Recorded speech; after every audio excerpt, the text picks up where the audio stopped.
we are going to deal with the bank and customer relationship. Okay, so before dealing with this in detail, first of all I want to tell you that how this model works. जो banking business है वो एक ऐसा business कैसे काम करता है. देखो क्या होता है, लोग अपने पैसे बैंक में जमा करते हैं, तो बैंक उन्हें पैसे रखने का कुछ इंटरेस्ट देता है. ठीक है, 3%, 2% है ना, ऐसे करके कुछ इंटरेस्ट रहता है. और ये वेरी करता है किस तरीके का आपका अकाउंट है. ठीक है, अकाउंट्स भी अलग अलग तरीके खुलते हैं. ठीक है, सेविंग अकाउंट, अलग अलग ऐसे अकाउंट होते हैं, तो उस हिसाब से डिपेंड करेगा कि कितना जो है आपको कितना इंटरेस्ट मिलेगा. अब बैंक अर्न कैसे करता है. अब ये जो हमने अमाउंट दिया है बैंक के पास, अब बैंक क्या करेगी उस अमाउंट का, या तो लोन पे दे देगी लोगों को. अब जब लोन देगी, जैसे यहाँ पे क्या कहता है, हमें 3% का इंटरेस्ट दिया है, लेकिन जब अगर लोन दे रही है तो क्या करेगी, लोन के सिचुएशन में किसी को लोन देगी तो ज्यादा इंटरेस्ट पे देगी. सपोज 15% पे दे रही है तो यहाँ पे कौन किया. दूसरी चीज बैंक क्या करती है, इन्वेस्ट करती है. तो ये कुछ जगह है जहाँ से हमें ये पता चलता है कि जो बैंक है उनकी अर्निंग कैसे होती है, banking as a business model कैसे काम करता है. तो बेसिकली क्या कहते हैं, वो जो लोन देते हैं, जो इन्वेस्ट करते हैं, उन्हें उससे ज़्यादा प्रॉफिट होता है. ठीक है, वो ज़्यादा इंटरेस्ट पे सब काम करते हैं. ठीक है, सपोज 30% उनको प्रॉफिट हुआ और पूरा मिला के जितना उन्हें इंटरेस्ट देना पड़ रहा है अपने सारे अकाउंट होल्डर्स को, मान लो 10% है, तो कितना प्रॉफिट हुआ, 20%. So this is how the banking business work. ठीक है, तो it was just I haven't told you in detail. Okay, it is just a background of it, that how it works, so you will be able to understand this concept very easily. Okay, so starting with this, अब देखते हैं कि banker जो है, banker होता कौन है, customer कौन होता है, फिर हम रिलेशनशिप देखेंगे.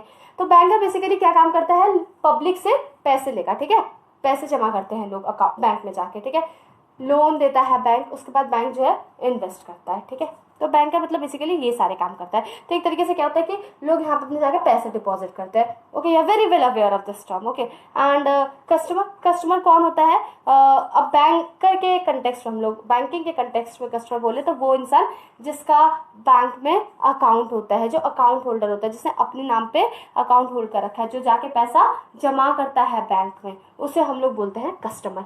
So this was about model and who is banker and who is customer. So now let's study about their relationship.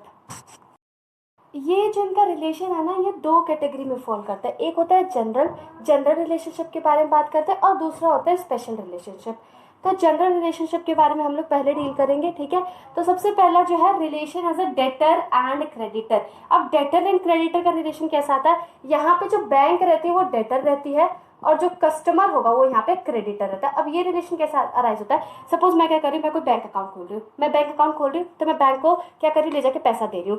तो जो पैसा देने वाला होता है उसे हमेशा हम लोग क्या बोलते हैं, क्रेडिटर, और जो पैसा लेता है वो कौन होता है, डेटर होता है. ठीक है, तो बैंक जो हमारा जब पैसा एक्सेप्ट करता है, जब हम बैंक को पैसा डिपॉजिट करते हैं, तो बैंक यहाँ पे डेटर कहलाता है. ठीक है, और अगर हम यही चीज उल्टी हो जाए, अगर सपोज क्या होता है कि जब बैंक है, हम बैंक से लोन लेते हैं, तो ऐसी सिचुएशन में बैंक क्या हो जाता है, अगर हमने लोन लिया तो बैंक जो है वो कौन हो जाएगा, क्रेडिटर हो जाएगा, और हम क्या हो जाएंगे, डेटर हो जाएंगे. ठीक है, तो जब आप बैंक में पैसा जमा करते हैं तो आप एक क्रेडिटर की हैसियत से जमा कर रहे हैं. ठीक है, अब आते हैं दूसरे रिलेशन के बारे में पढ़ते हैं, जो कि है ट्रस्टी और बेनिफिशियरी का. अब जैसे क्या होता है कि अब बहुत सारे इंपॉर्टेंट डॉक्यूमेंट्स जो है बैंक लॉकर में जमा किए जाते हैं. जैसे आप लोन वगैरह ये सारी चीज़ें लेते हो तो आप उसके लिए प्रॉपर्टी के पेपर्स है ना, ऐसी चीज़ें हम बैंक में डिपॉजिट कर देते हैं. तो जब बैंक में डिपॉजिट कर देते हैं तो बैंक एज ए ट्रस्टी काम कर रहा होता है. जो भी हमारे जो डॉक्यूमेंट्स है उससे रिलेटेड किसी भी तरीके की जो इन्फॉर्मेशन है बैंक कहीं पे भी डिस्क्लोज नहीं करेगा. हाँ, कुछ एक्सेप्शन है, बैंक हमेशा सिक्रेसी बनाए रखती है, आपके डॉक्यूमेंट को कहीं पे भी किसी को भी नहीं दिखाएगी बैंक. ठीक है, कुछ एक्सेप्शन है इस रूल के, in the interest of public. उसका अगला रिलेशन जो है प्रिंसिपल एजेंट का रिलेशन है. प्रिंसिपल एजेंट का कैसे रिलेशन हुआ, सबसे अच्छा एग्जाम्पल मैं आपको बताती हूँ. जैसे क्या होता है, आपने कोई चेक लिया है ना, आपने चेक काटा, तो चेक जो है अब आप खुद से तो बैंक में नहीं आए हैं ना, कि आप बैंक आए, आपने अपने बैंक में अकाउंट में से पैसा निकाला, फिर आपने उस इंसान को दिया, आपने ऐसा कुछ नहीं किया. आपने क्या किया, आपके पास चेकबुक थी, चेकबुक आपने फिल करी और उस इंसान को दे दिया. तभी जब इंसान जाता है बैंक में तो बैंक क्या काम करेगी, ऐसे आपके एजेंट की तरह काम करेगी. ठीक है, कि आपके बिहाफ पे उस पर्सन को पैसा देगी. तो बैंक यहाँ पे क्या है, एजेंट की तरह काम कर रही है. तो ऐसे ही जैसे इंश्योरेंस प्रीमियम वगैरह रहते हैं, सब डायरेक्ट देखते हैं, बैंक अकाउंट से ही कट जाता है. तो बैंक किस हैसियत से काम कर रही होती है, किस कैपेसिटी में काम कर रही होती है, बैंक एज ए एजेंट काम कर रही होती है, और अपने क्लाइंट के लिए एज ए एजेंट काम कर रही होती है. यहाँ पे जो क्लाइंट है, मतलब जो कस्टमर है, वो कौन सा रिलेशन में रहता है, प्रिंसिपल के रिलेशन में रहता है. अब देखते हैं रिलेशनशिप एज अ लेसर और लेसी। लेसर और लेसी का कैसे रिलेशनशिप है, तो इसमें लीज समझना पड़ेगा। लीज कहाँ पे दे रखा है, section 105 of transfer property act के अंदर दे रखा है। लीज का मतलब अगर आसान शब्दों में कहना तो ये होता है कोई चीज किराए पे देना। तो अब बैंक और कस्टमर के बीच में रिलेशन कैसे हो सकता है, ऐसे होगा, बैंक जो है लॉकर की सर्विसेज प्रोवाइड करता है, ठीक है। लोग क्या करते हैं, लॉकर लेते हैं, उसमें अपना सामान रखते हैं, ठीक है। तो अब जो बैंक है ना, इस लॉकर का पैसा चार्ज करती है, ठीक है। ऐसे फ्री का लॉकर नहीं मिलता, उसके बैंक पैसे चार्ज करेगी, ठीक है। अब अगला है प्लेजर और प्लेजी का रिलेशन। अब इसके लिए आपको पहले प्लेज समझना पड़ेगा। प्लेज क्या होता है, प्लेज ये होता है कि आप कोई भी सिक्योरिटी देकर, है ना, उसके बदले पे आप लोन ले रहे हो, पैसा ले रहे हो, ठीक है। सपोज जैसे बैंक के पास लोग क्या करते हैं, अपने ज्वेलरी रख के, सोने रख के, गोल्ड कॉइन्स वगैरह रख के क्या करते हैं, लोन लेते हैं बैंक से। तो यहाँ पे क्या हो गया, प्लेजर और प्लेजी का रिलेशन हो गया। उसके बाद आता है बेलर और बेली का रिलेशन। तो इसके लिए आपको पहले बेलमैन समझना पड़ेगा, जो कि आपने कॉन्ट्रैक्ट में पढ़ रखा है। बेलमैन मतलब ये होता है ना कि आप एक इंसान जो है, ठीक है, वो दूसरे इंसान को गुड्स दे रहा है, मतलब कुछ भी चीज दे रहा है, मूवेबल प्रॉपर्टी, एक स्पेसिफिक पर्पस के लिए, फिर वो वापस ले लेगा, ठीक है। तो यहाँ पे क्या है, जैसे कि सपोज हम लोग क्या करते हैं, लोन लेना है, तो फिर से लोन का एग्जांपल लेते हैं। तो लोग क्या करेंगे, सपोज हम लोग टाइटल डीड्स दे रहे हैं बैंक को, लेकिन जैसे ही हमने अब लोन का अमाउंट दे दिया है बैंक को, तो अब हम बैंक से हम अपना टाइटल डीड वापस ले आ सकते हैं, ठीक है। तो अगली रिलेशन की बात करते हैं, यहाँ पे एडवाइजर और क्लाइंट का रिलेशन। सपोज क्या होता है, जो कस्टमर रहता है, ठीक है, उसके पास जैसे इन्वेस्ट करना है, ठीक है, सिक्योरिटीज में इन्वेस्ट करना है। जैसे होता है ना कि वो बैंक के पास एडवाइस लेने जाते हैं। सपोज किसी को पेंशन मिला है, ठीक है, तो बैंक के पास एडवाइस लेने जाते हैं कि क्या उन्हें एफडी बनवानी चाहिए, या लाइफ इंश्योरेंस करवाना चाहिए, या फिर कैसे जमा करवाना चाहिए। अब वही जो बैंक में आप देखते होगे, एक जगह कुर्सी चेयर लगा के बैठ के मतलब एडवाइस देते हैं, बैठ जाते हैं कस्टमर वहाँ पे, उन्होंने बताते हैं कि आप चाहे तो आप ऐसे इन्वेस्ट कर सकते हैं, ऐसे इन्वेस्ट कर सकते हैं, आपको इतने इंटरेस्ट मिलेगा, ठीक है, इतने साल बाद आपका पैसा इतना हो जाएगा। वही सब ये होता है एडवाइजर क्लाइंट का मतलब रिलेशन। तो यहाँ पे एडवाइजर कौन है, बैंक होगा ऑब्वियसली, ठीक है, और जो क्लाइंट होगा वो कौन होगा, कस्टमर, ठीक है। अगला रिलेशन है मॉर्गेजर और मॉर्गेजी। तो मॉर्गेज समझने के लिए मॉर्गेज जाना पड़ेगा इसके लिए। इसके ये है सेक्शन 58 में, ठीक है, section 58 of transfer of property act. इसका मतलब क्या होता है, मॉर्गेज का मतलब ये होता है कि आप कोई इमूवेबल प्रॉपर्टी दे रहे हो अपनी, और उसके बदले आप लोन ले रहे हो। तो वही है कि अगर जैसे हम घर गिरवी रखकर, मान लो कोई अपना लोन ले रहा है, घर को बंधक रखकर, तो हम उसे बोलते हैं मॉर्गेज, ठीक है। घर को बंधक रख के कोई लोन ले रहा है तो हम उसे बोलेंगे बंधक। उसके बाद अगला जो है इंडेमनिटी होल्डर और इंडेमनीफायर। तो इसके लिए इंडेमनिटी समझना पड़ेगा। इंडेमनिटी क्या होता है कि इसमें जो इंडेमनीफायर रहता है ना, वो इंडेमनिटी होल्डर से ये कहता है, इंडेमनिटी होल्डर से कहता है कि अगर तुम्हें किसी तरीके का लॉस होता है तो मैं उसकी भरपाई करूंगा। तो यहाँ पे जो बैंक है ना, वो इंडेमनीफायर की तरह काम कर रहा है। अगर बैंक जो है वो रॉन्ग पेमेंट कर देता है, सपोज जो चेक है बैंक ने नेग्लिजेंटली कर दिया, ठीक है, किसी और के अकाउंट में चला गया चेक का पैसा, तो अगर किसी तरीके का लॉस होता है ना कस्टमर को, तो उसकी भरपाई कौन करेगा, बैंक करेगा। तो बैंक यहाँ पे इंडेमनीफायर है, और ये जो कस्टमर यहाँ पे क्या होगा, इंडेमनिटी होल्डर है।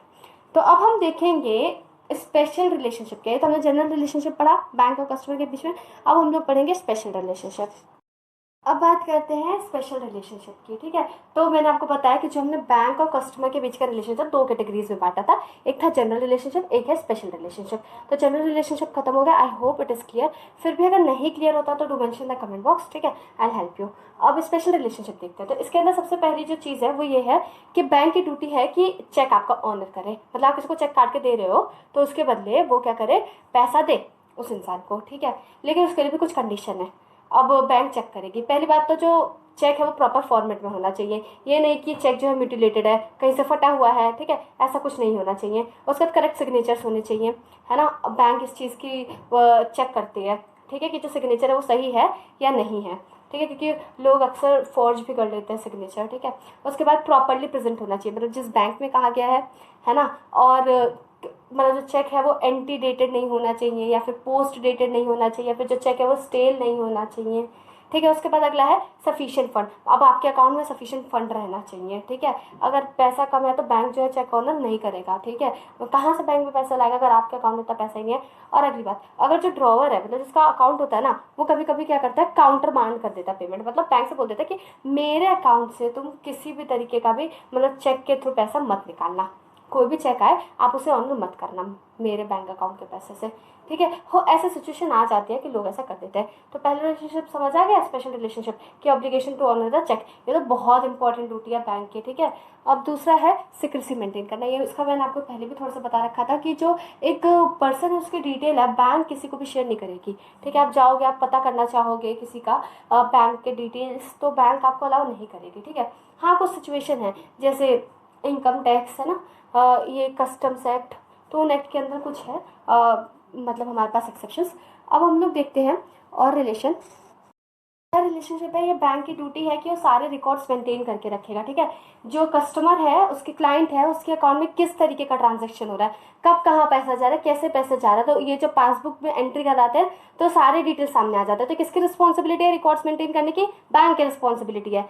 फिर अगला रिलेशनशिप कैसा है? वाइकेरियस लाइबिलिटी ऑफ बैंक का। वाइकेरियस लाइबिलिटी कैसे? सपोज बैंक के कोई एजेंट्स है, ठीक है।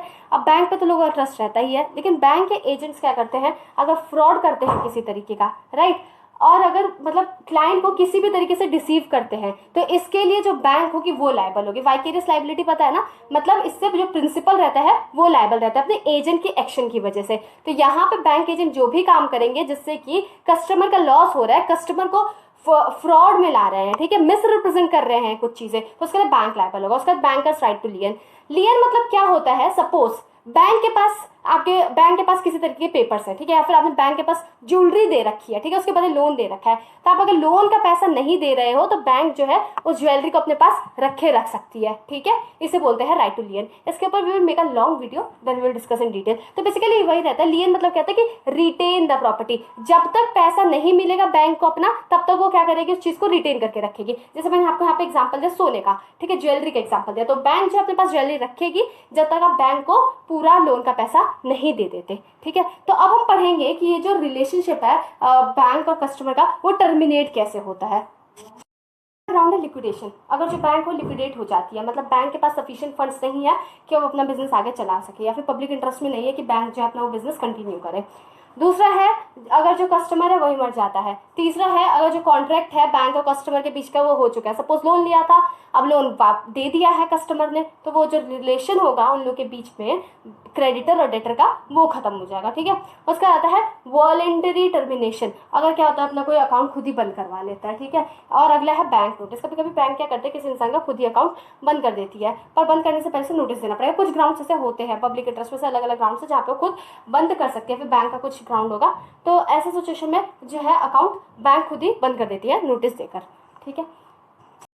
केस लॉस की मदद से समझते हैं थोड़ा और। तो इस केस में Lloyd versus great Smith and company, एक इसमें मिसेस लॉयड रहती है, ठीक है, उनके पास 2 बंगले रहते हैं। अब वो जो बंगले रहते हैं ना, क्या होता है, उससे ज़्यादा अर्न नहीं कर पा रही होती है, ठीक है, तो वो आती है बैंक के पास एडवाइस लेने। तो जो बैंक के एजेंट्स रहते हैं ना, वो उन्हें एडवाइस करते हैं ना कि आप इन्हें बेच दो, तो बोलते हैं ठीक है मैं ऐसा ही करूँगी, मैं बेच देती हूँ। लेकिन बैंक के एजेंट क्या करते हैं, सेल डीड प्रिपेयर करने की जगह वो लोग क्या प्रिपेयर कर देते हैं, गिफ्ट डीड, और अपने नाम पे वो लोग जो है उनकी प्रॉपर्टी मिसेस लॉयड की अपने नाम पे करवा देते हैं। तो यहाँ पे बैंक जो है लायबल है, क्यों? क्योंकि उनके जो कस्टमर है उन्होंने फ्रॉड किया है मिसेस लॉयड के साथ, आई मीन इनके एजेंट ने फ्रॉड किया है मिसेस लॉयड के साथ, ठीक है। उसके बाद अगला जो केस है, इस केस में ये कहा गया था SBI chief manager of SBI के केस में, इसमें ये बोला गया कि जो रिलेशनशिप रहता है ना, अगर बैंक और कस्टमर का एक बार खत्म हो गया तो जितने भी राइट्स रहते हैं वो सारी चीजें एंड हो जाती है। जैसे अगर हम लोग बात करते हैं लियन का राइट, तो बैंक का जो लियन का राइट रहता है वो भी खत्म हो जाता है अगर बैंक और कस्टमर का रिलेशनशिप खत्म हो चुका है तो। जो तीसरा केस है हमारा Canara bank versus Canara sale corporation others, इसके अंदर बैंक ने क्या किया कि जो रिलेशनशिप होता है बैंक और कस्टमर का as a debtor and creditor, उस पर एम्फोसाइज किया, उसके बारे में कहा। So this was 3 case. Thank you for watching this video. I tried my best to explain, but still if there is any doubt do mention the comment box, I try my best to help you.